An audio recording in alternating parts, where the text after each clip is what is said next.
pratique séculaire, la pêche au Sénégal est une activité qui revêt une grande importance économique, sociale et culturelle pour les populations. Au Sénégal, la pêche représente 2,5% du PIB et constitue la première branche exportatrice avec près de 200 milliards de francs CFA de recettes en 2007.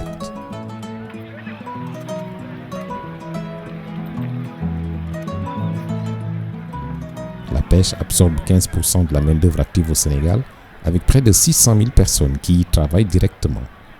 Indirectement, elle offre une activité de subsistance à près de 2 millions de Sénégalais.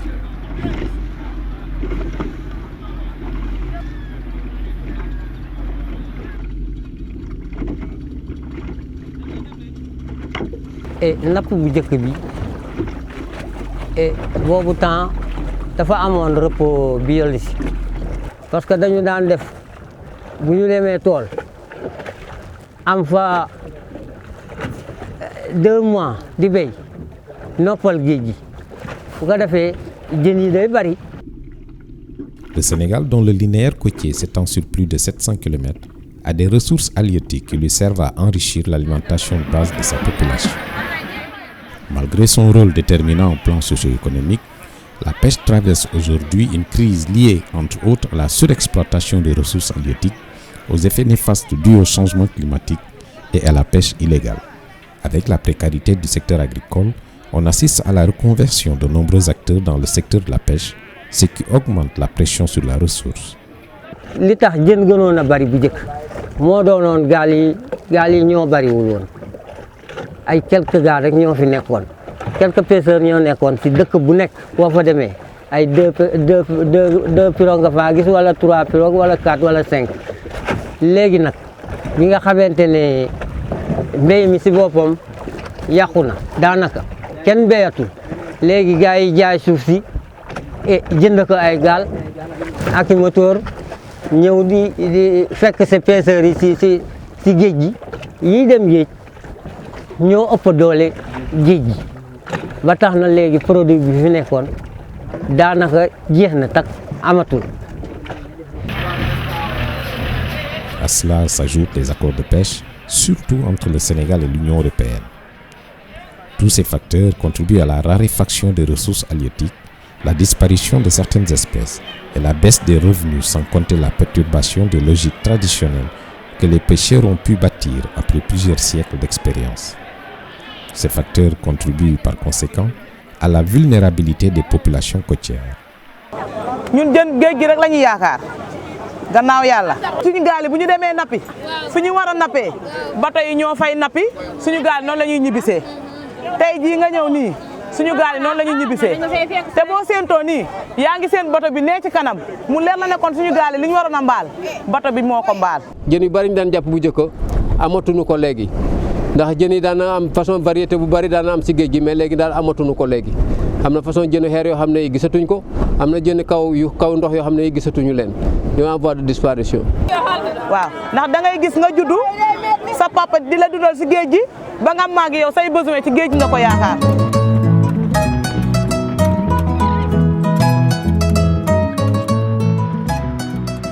En plus de ces problèmes d'ordre structurel, on note également des problèmes écologiques. En effet, le Sénégal, à l'instar des autres pays, fait aujourd'hui face au changement climatique. Ces derniers se manifestent à travers une recrudescence des inondations et de l'érosion côtière, une accélération de la dégradation des écosystèmes côtiers et une baisse de l'intensité de l'upwelling côtier.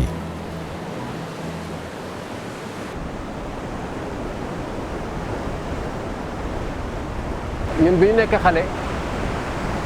géej gi mu ngi woon distance fi ma toll fii ak fa géej gi nekkoon daanaka mën na 150 mètres donc géej gi nekkoon na sore woon na fii trop lépp suufi géej la woon amul woon xeer amul woon dara donc suufi géej dañ fi daan football ay match de football te fii dañu football ay match de football fii ak kii di fi bëre ay mbapat ak yooyu dañ fi tefes gi lañ ko daan def. waaw comme ni ma la ko waxoon changement climatique bi drapeau bi ngay gis bu ñu nekkee xale fii tefes gi lii yëpp tefes la woon jëm suuf rek moo fi amoon ñi dañ fi daan sangu géej ñi di fi mbaal gaal yi di fi teer lépp fi la nekkoon donc fi mu toll nii géej gi ñëw bi mu ñëw ñun jaaxal nañu trop te si fukki at yi ak fukki at ak juróom yi ci la loolu am gaal yu bëri sax dañuy dem campagne yi dañuy dem immigré yeneen dëkk mbaalaaw bi ñu doon def léegi benn plage rek moo ko mën a def muy 3e plage fële ci kaw fële léegi mbaalaaw yëpp fa lañ ko mën a def te bu njëkk fii ñaari mbaalaaw doon na fi mbaal fële mbaalaaw doon na fa mbaal parce que dëkk bi presque kër gu nekk amoon na mbaal ni mu nangoo tefes yi ni mu nangoo kër yi mu wàññi économique parce que day yëngatu léegi périodiquement maanaam ay fan rek par ñaari fan ñetti fan rek mu yëngatu. La nécessité d'une forte implication des professionnels dans la gestion des ressources halieutiques a conduit le gouvernement à promouvoir un processus participatif qui prévoit la cogestion à travers les conseils locaux de pêche artisanale, CLPA. Le CLPA est une organisation professionnelle regroupant les acteurs de la pêche artisanale d'une localité déterminée. Jouant le rôle de gouvernance locale, il met en place et applique des règles, facilite l'interrelation entre, d'une part, les acteurs et d'autre part, les structures étatiques. marraine bi moom la noo di liggéeyal muy Baye Sogui ak Ferlo ñoom la noo di liggéeyal léeg-léeg gars yi dañaa dugg si biir jalgati ñoom bu ñu ñëwee nag gis gars marraine bi du ñu ñemeñ dañaa daw ba nga xamee ne kenn dootul ñemeñ ñëw dugg si biir léeg-léeg nag marraine bi ñëw sensibiliser leen dàqa leen ba ñoom ñëpp ña dem léegi amul gaalu Ngaparu amul gaalu Géraw amul gaalu Soban amul gaalu Buur amul gaalu Caaray amul gaalu Mbaaw. Ceci permet de fédérer tous les acteurs autour de la gestion durable des ressources halieutiques, en donnant sur demande du ministère de la Pêche des avis sur toutes les questions relatives aux activités de pêche artisanale et de culture marine dans la localité concernée, en organisant les pêcheurs de la localité de manière à réduire et à régler les conflits entre communautés de pêcheurs et entre pêcheurs employant différentes méthodes de pêche. gisoo filet bi boo gisee monofilament la booy seet monofilament bi pratiquement dañ ko saisir ci ay délinquants ñoo xam ne dañ doon napp ci ZPP mooy zone de pêche protégée bu Ngaparou bi bon ñun monofilament bu ñu ko jàppee dañ koy indi boo seetloo aussi gaal bi gaalu Mbour la dëkk mais dañ ko saisir ci benn délinquant aussi pratiquement yooyu noonu yëpp ak gaal bi aussi booy seet gaal bi tamit bu bleu bi dañ ko saisir aussi. ak gaal canote bee nga xamante ni pratiquement Dakar la dëkk dañ ko saisir ak si benn délinquant dañ doon violer ZPP mooy zone de pêche protégée bu Ngaparou. C'est dans ce cadre qu'est mis en place le projet Gestion concertée pour l'avenir d'une pêche durable au Sénégal, USAID URI-COMFISH, financé par l'USAID, l'Agence des États-Unis pour le développement international. Les sites d'intervention de ce projet sont les CLPA de Joal-Fadiouth, de Foundiougne, Mbour, Sindia, Yène Dialao, Rufisque-Bargny et Kayar, mais aussi dans les régions de Saint-Louis, Ziguinchor, Sédhiou et Kafountine, pour appuyer les plans de gestion de la sardinelle et de l'Etmalose et le fonctionnement des cadres de concertation sur la pêche. USAID COMFISH bi mu ñëwee li mu njëkk a def mooy ñoom dañoo ñëw taxawal plan de gestion boo xam ne bii dañuy gérer département de Mbour yëpp ñu jël dëkk yi nga xam ne yi moo nekk ci département de Mbour muy ñeenti CLPA Sindia Nord, CLPA Mbour, CLPA Sindia Sud ak CLPA Joal-Fadiouth ñoom ñëpp ñu liggéey en collaboration ak ñooñu ñëpp ndax ñoom dañoo fekk cogestion ci biir département bi ñuy liggéey ci biir cogestion bi ñu ñëwee ñoom ñu appuyer cogestion boobu loolu moo tax ñoom ñu mën a liggéey ak département bi yëpp mën a liggéey ak pêcheurs yu bari yooyu yëpp loolu tamit c'est très important parce que comme dëkk yi soriantoo wuñu am na ci dëkk yoo xam ne yi ay 4 kilomètres moo dox ci diggante bi dëkk yi gën a soriantoo mooy 16 kilomètres mooy diggante Joal ak Pointe Sarène kon dëkk yooyu yëpp benn la kon gaal mën na bañ a teer Joal-Fadiouth mu dem teer Pointe Sarène kon bu fekkee dafa am loo xam ne ni dañ koy bañ Joal-Fadiouth te bañ ñu ko Pointe Sarène bu boobaa gaal yooyu ñooñu dañ koy mën a def moo tax li ñuy bañ fi Joal-Fadiouth loolu la ñuy bañ Pointe Sarène loolu la ñuy bañ Nianing moo la ñuy bañ Mbour moo la ñuy bañ ci département bi yëpp loolu tamit c'est très important moo tax idée boobu USAID COMFISH jël pour liggéey ak département bi yëpp nekk idée boo xam ne bii c'est génial.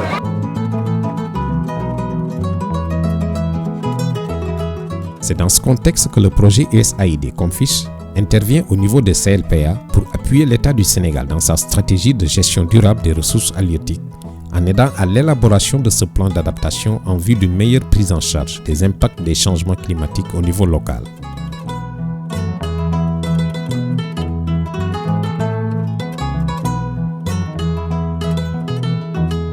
Pour nous, la mangrove est très importante au niveau de Joal-Fadiouth. Et s'il n'y a pas de mangrove ici, il n'y a pas d'huîtres, il n'y a pas d'arches, il n'y a pas de poissons, surtout les poissons. Parce qu'au niveau de Joal-Fadiouth, au niveau de l'aire marine protégée, il y a 59 espèces qui vivent dans la mangrove. Et la majeure partie de ces espèces fondent dans la zone de la mangrove. Parce que nos terres commençaient à être salinisées. Sur les 5035 hectares que compte Joal Fadiouth, il y a presque 1772 hectares qui sont complètement salinisés parce qu'il y a un problème de régulateur par rapport, il y a un problème de manque de mangroves. Donc on a besoin encore de reboiser beaucoup d'espaces de mangroves pour régulariser le taux de salinité par rapport à nos champs. Et nous, au niveau de Joal Fadiouth, on a besoin vraiment des ONG comme Comfiche pour nous appuyer vraiment à continuer à faire le reboisement parce que Joal est très menacé par rapport à un problème de changement climatique, par rapport à la sécheresse de 69-72 comme je l'ai dit. Et la majeure partie de ces mangroves vont disparaître et on a besoin des ONG comme Comfiche qui est un partenaire de l'AMP parce que les dernières balises de l'AMP ont été réfectionnées à cause de Comfiche. Et c'est Comfiche aussi qui nous appuie par rapport à la surveillance et autres. Donc l'AMP de Joal Fadiouth est un partenaire de Comfiche et on pense que Comfiche aussi peut nous appuyer à continuer à faire des reboisements qui sont très importants pour la commune de Joal Fadiouth. Les mesures relatives à la gestion de la ressource sont mises en œuvre pour restaurer les ressources en améliorant la résilience des écosystèmes.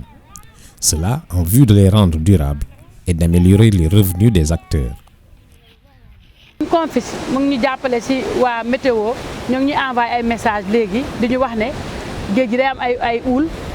day yëngatu day am ay raz de marée donc léegi tax na ba ñu ngi jot ay information mu jóge météo léegi su ko defee ñu di koy wax suñu pêcheur ñu am jour yoo xam ne du ñu dem géej bu géej gi amee ay uul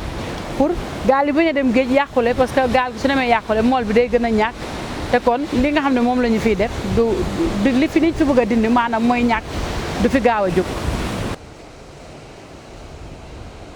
ñu ngi gërëm bu baax aussi USAID Comfiche si convention Pencco Géej bi nga xamante ni ñoom la ñuy liggéeyal pratiquement si kii ñu ngi ñuy jàppale si essence ak si carburant bi ak nombre de sorties pratiquement ñu ngi koy gën a bëril mais fekkente ne mën nañu jàppale si délimitation bouée yi comme ça ñu baliser zone bi parce que fi mu nekk ni booy seet benn bouée bii nii moom lañ mën a tiitaroo bii nii mais si des yëpp gisoo fee war nañ leen ay bidon du baliser ni mu waree mais bu ñu amee pratiquement fii nii si zone fermée bi gisoo fii amatul benn bouée te ay bouée rouge ñoo fi nekkoon te bouée rouge dañ ko defoon si mooy zone de pêche interdite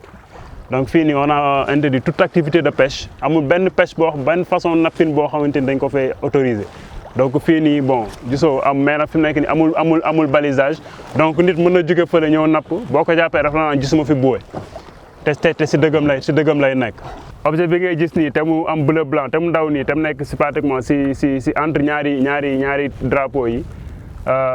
c'est un braconnier moom moo ko fi ser dañ koy interdire si ZPP bi donc fii zone réglementaire la mais dañoo tere napp genre napp bi muy napp fii nii donc fii dafa am sèche ñoom dañ koy xam dafa am ay calamar moom la ñuy jéem a napp sèche mooy pratiquement yërënda donc gis nga lii yëpp dañ ko fiy tere mais ñoom dañuy ñëw di violer parc bi boo demee sax bi ñuy ñëw ñu ngi ñuy gis dañuy daw bàyyi fii seen kii bi seen objet bi.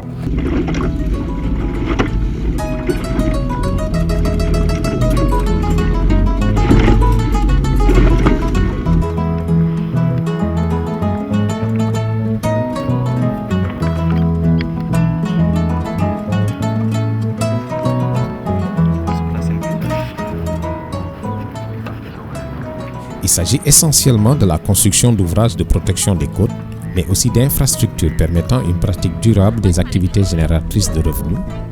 pêche et transformation de produits halieutiques par exemple. La mise en place des infrastructures accompagnées de renforcement de capacités permettrait, dans le cadre de la transformation par exemple, le respect des normes d'hygiène et de propreté par conséquent, une meilleure traçabilité du produit,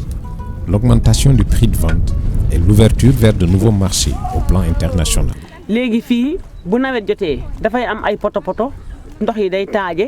te fii béréb bi tamit dafa am ay sax te dafay am xet boo xamante ni moom la ñuy noyyi parce que ndox mi bu taajoo xeeti jën gi nekk ci dafay am odeur boo xamante ne moom lay def. xale yi nga xam ne seen yaay day ñëw fii di liggéey ñoom su nawetee su amee ndox ak xet googu nga xam ne xale yi dañ koy noyyi da leen di indil feebar. La transformation artisanale est un excellent levier pour contribuer à la lutte contre l'appauvrissement des populations, notamment les plus défavorisées. Même si des efforts importants sont réalisés en matière d'hygiène, des problèmes non négligeables persistent.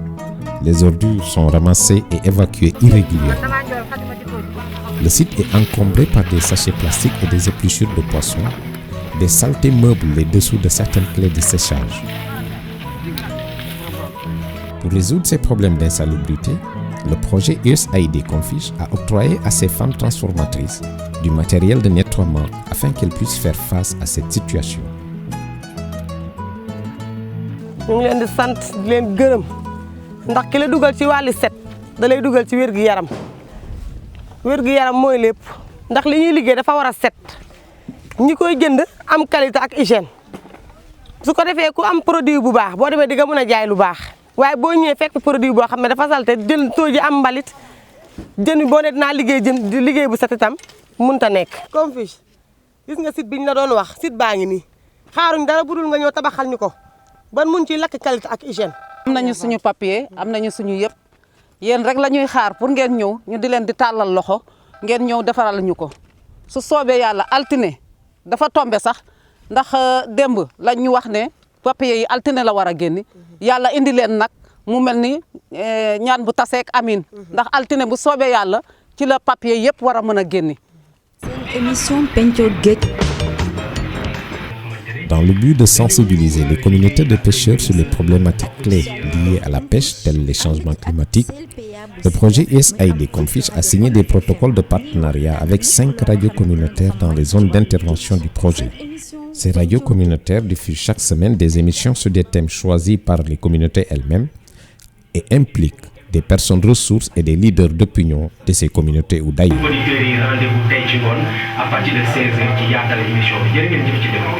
penc boo ko déggee mooy foo xam ne fii dañ fay toog di waxtaanee moo tax ñu wut pencoo géej maanaam fa ñu jëlee décision di waxtaan loolu moom la Confiche indi pour mool yi di mën a waxtaan di jël ay décisions yoo xam ne yi ñu ngi koy jëlee si penc ma man koo tasaare ñu mën di ekkatindoo di dóorandoo di jëlandoo ay décisions moo tax ñu tudd ko pencoo géej.